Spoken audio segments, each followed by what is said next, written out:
As the roller coaster of 2023 comes to an end and we slide on into 2024, it's time to reflect on the past and take a look at things to come. Let's talk about it.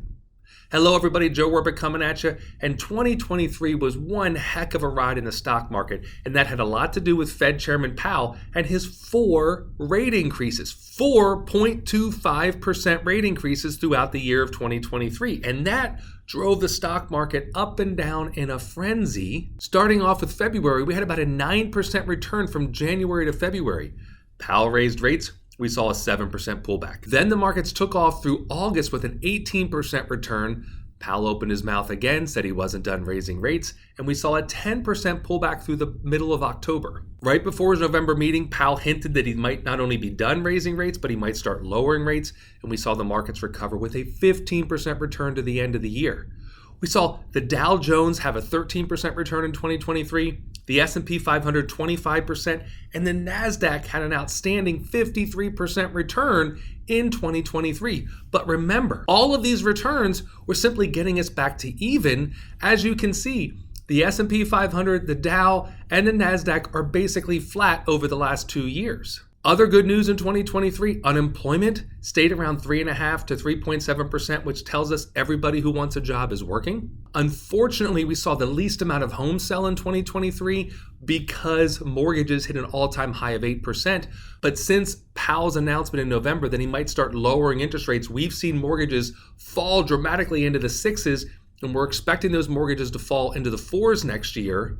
And this will help boost home sales as people who were locked in will feel comfortable selling their house, and people who haven't pulled the trigger will feel much more comfortable at a 5 to 6% loan than they did at an 8% rate. But what should we expect from 2024? Well, the good news is that the Fed's dot plot tells us they're probably going to have 3 rate decreases next year, getting rid of this crazy all-time high of around 5.5% Fed funds rate, and it should come out somewhere around 4.5 to 4.6 by the end of 24.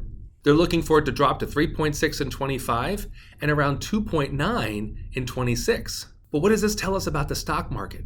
Well, as I said before, we saw 2 years of no returns in the stock market. When have we seen returns like this before? The lost decade. If we go back from January 1st of 2000 to December 31st of 2010, the NASDAQ is still negative, the S&P 500 was negative, and the Dow was just barely peeking out of positive territory. However, even though that decade was ugly, look at the next decade, 200 to nearly 600% returns. Now, history does not always repeat itself, but what we find in stock markets is that when we have a period of negative, it's typically followed up by a period of positives. Add to that, Fed's pulling the rates back, meaning people will have the ability to borrow more money at a lower rate, which will allow them to expand their businesses, buy houses. All of this helps the economy. All of this makes people feel wealthier, and that is why I believe 2024 could be another record year. Now, I don't know if we'll see 50% returns in the NASDAQ again, but anywhere from 10 to 20% returns next year is not out of the question. And if you want to learn more about this, make sure you subscribe to my channel so you can check in every single week as I give you some financial planning tips, retirement tips, let you know what's going on with the economy, cut through the BS so it makes sense to you. If you like videos like this, make sure you check out some of my other videos. Like I said, hit that subscribe button, turn on the notification bell so you're notified when I put out a new video. Leave a comment down below. I hope you have a happy new year, and I'll see you all in 2024.